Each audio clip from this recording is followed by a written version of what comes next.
Qu'est-ce que je vais bien pouvoir mettre pour aller à ce mariage? À chaque fois, c'est le même problème. Le mariage, c'est synonyme de fête, d'élégance. Je vais pas y aller en Bermuda et en tongs, mais encore faut-il choisir la bonne cravate, ne pas en faire trop, satisfaire les mariés sans leur faire de l'ombre, bref, c'est compliqué.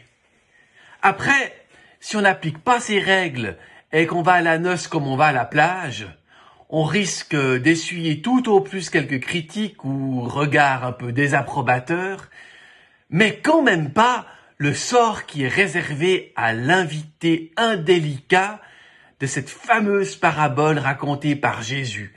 Parabole très problématique, histoire terrible qui nous raconte le sort funeste réservé à des invités qui ne répondent pas à l'invitation d'un roi au mariage de son fils et qui se termine par ce pauvre homme qui ne porte pas d'habit de fête et qui est jeté dehors sans aucun ménagement.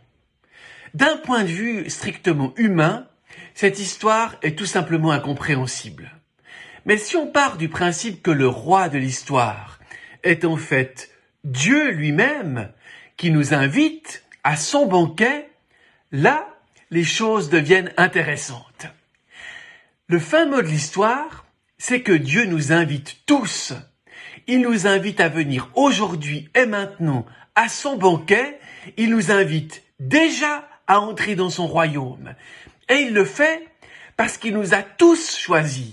Croyants, pas croyants, sceptiques, athées, agnostiques, en recherche, dans le doute, indifférents. Il nous choisit tous, malgré nos défauts, malgré nos infidélités, nos travers ou notre passé. Il nous choisit toutes et tous parce qu'il nous aime, toutes et tous, de la même façon.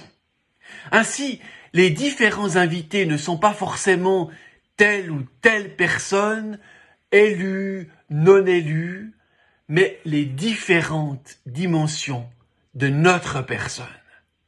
Ainsi, nous pouvons comprendre, nous pouvons croire avec confiance que si Dieu nous accueille avec tout ce que nous sommes, c'est finalement à la meilleure part de nous-mêmes qu'il est attaché. Il veut guérir ce qui tue en nous le meilleur de nous-mêmes. Il veut nous réconcilier avec nous-mêmes. Et tout ce qui n'est pas beau, tout ce qui n'est pas bon en nous est finalement jeté dehors. Dieu vient jusqu'au fond de nous-mêmes pour recueillir le meilleur de nous-mêmes. Il vient habiter notre recherche de sens pour la nourrir. Finalement, c'est la plus belle part de nous-mêmes qu'il préfère inviter à la fête.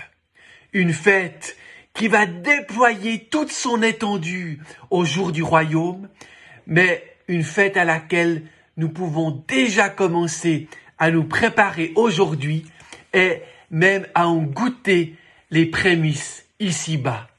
Alors, choisissons, chers amis, de revêtir résolument nos habits de fête. Au diable la tristesse, au diable la morosité. C'est aussi à cela que les autres autour de nous verront de quel bois nous nous chauffons. Le bois de l'évangile de Jésus-Christ.